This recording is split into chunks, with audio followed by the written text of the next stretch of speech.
Hello दोस्तों, कैसे हैं आप लोग। तो आज नवरात्र का चौथा दिन है। पहले हमने बात की थी शैलपुत्री पे, फिर ब्रह्मचारिणी पे, फिर चंद्रघंटा, और आज चौथा जो माँ का स्वरूप है उसको कुष्मांडा देवी कहते हैं या कुष्मांडा माता के नाम से जानते हैं हम लोग।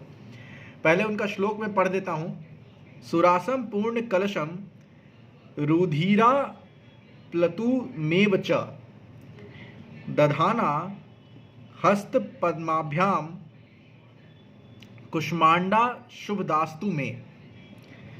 तो ये श्लोक है। और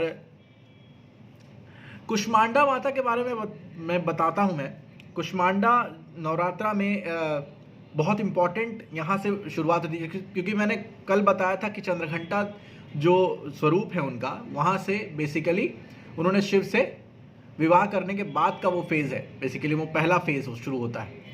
कुष्मांडा देवी और स्कंद माता, जो कल स्कंद माता पे हम लोग बात करेंगे, वो बेसिकली शुरुआत कुष्मांडा देवी से ही होता है।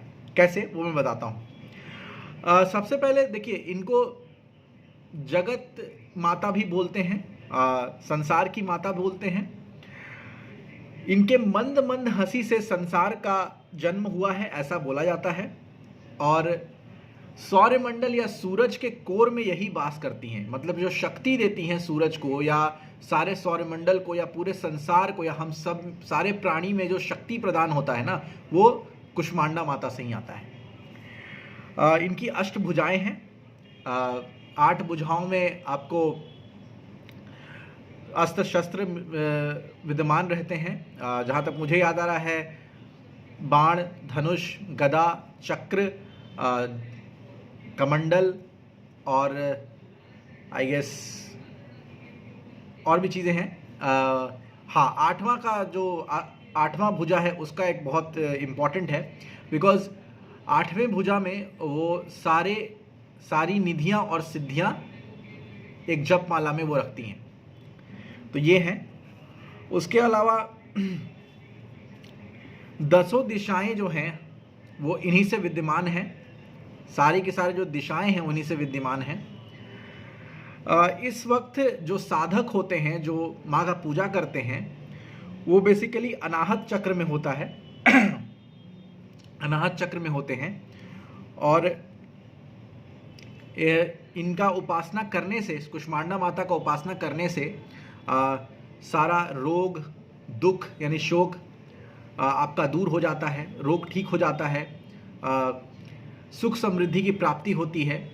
सो कुष्मांडा माता का उपासना करना चाहिए। और हाँ, इनका जब उपासना करने आप जाएं या जब करना हो तो चंचल मन नहीं होना चाहिए। मतलब आपका मन इधर से उधर भागता हुआ नहीं होना चाहिए, अचंचल मन से करना चाहिए। ठीक है। और बहुत शांत हृदय से इनका उपासना करना बहुत ज़रूरी है। तो ये थी कुष्मांडा माता के बारे में मैंने आपको बताया, जिक्र किया। सो यही था आज का वीडियो।